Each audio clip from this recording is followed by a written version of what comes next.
May I please, Court? Yes, sir. Ladies and gentlemen of the jury, probation. You said you'd consider it. You never promised to give it. And I want you to remember when the probation officer was on the stand. 15 minutes a meeting. Maybe up to an hour, but that's usually just the first one. 15 minutes a meeting once a month. 3 hours a year. That's what that comes to. That's what that comes to. When you say probation, if you're considering probation for him, what you're saying is what happened that night, what happened in the early morning hours of October 12th, is only worth 3 hours a year for that man.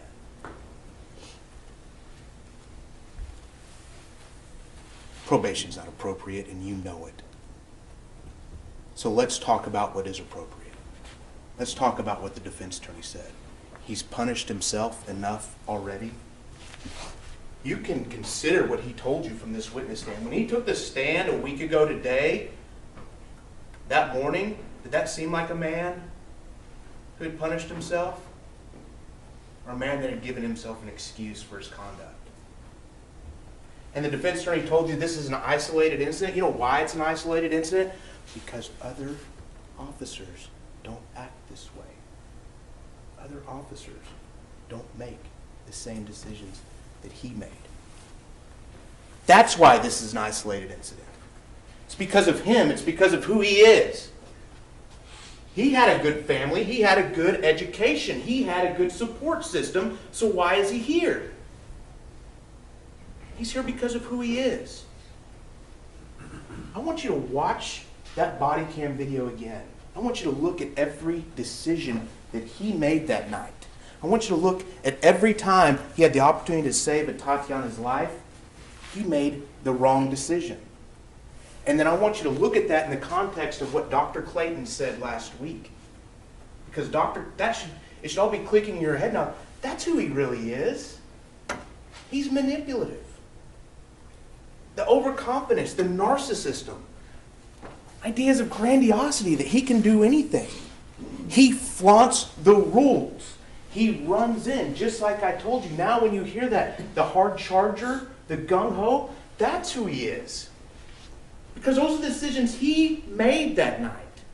It didn't just when that split second when he pulled the trigger. Every step he made towards that backyard was who he is. And his personality traits and what he can't change. So that's why we're here. It's because of him is why you're sitting in these chairs. You're judging him for what he did. You're holding him accountable for the choices he made. And now, you do have to ask yourself, what is Atatiana's life worth? What are you going to tell her family when this is over? Atatiana, she'll never be married. She'll never have a family. She'll never get to be a doctor. She'll never grow old.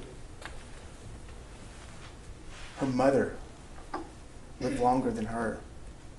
Mom living longer than a child. At 28 years old, she died.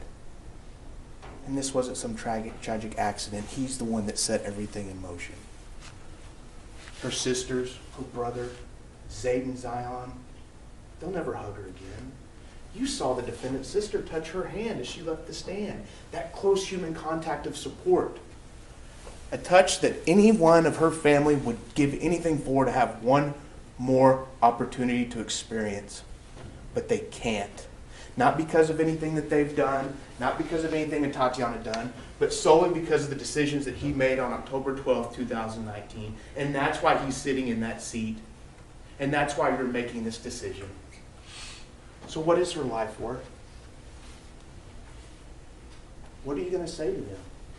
What are you going to say to this community? She was in her home. I've said this before, but that's because it's so important. Where else? Where else should you feel safe? Not in your own home. She didn't ask for this. Her family didn't ask for this. It was him. So what is her life worth?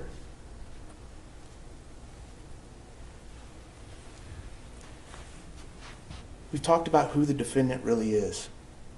We've talked about Dr. Clayton. And we've talked about Atatiana. This person, the defense, all they want to talk about is the defendant. This is the person that lost her life. This is the family that lost a loved one. This is two nephews who lost an aunt, two sisters who lost a sister, and a brother who lost a sister, and a mother who buried a daughter. A woman who went to college. She wanted to be a doctor. She wanted to contribute to society. And we've all of us, you included, have been robbed by the defendant taking her from us. Is that okay? Is that worth 15 minutes a month? 3 hours a year? Is that really what you're going to tell this family? That that's what this is worth? 15 minutes a month? It's not. And you know it's not appropriate.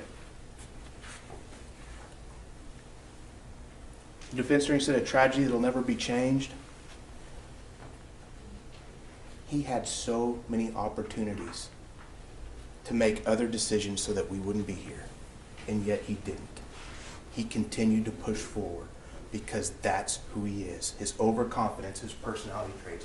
And we go back to Dr. Clayton because it's so important. And if someone back there starts talking about his family and the good person he is, and I have no issues with his family. It's about him. That's what you need to direct him back to. It's about him. Who is he? Dr. Clayton told you. And the best evidence to show you, to look into his soul, to tell you who he really was, who he really is as a person, and why Dr. Clayton was spot on in his evaluation of this defendant, was whenever he finally got into that room. And take this back and watch it again. Finally got back into that room, and Atatiana was taking her last breaths on the floor in front of her nephew, gasping for air,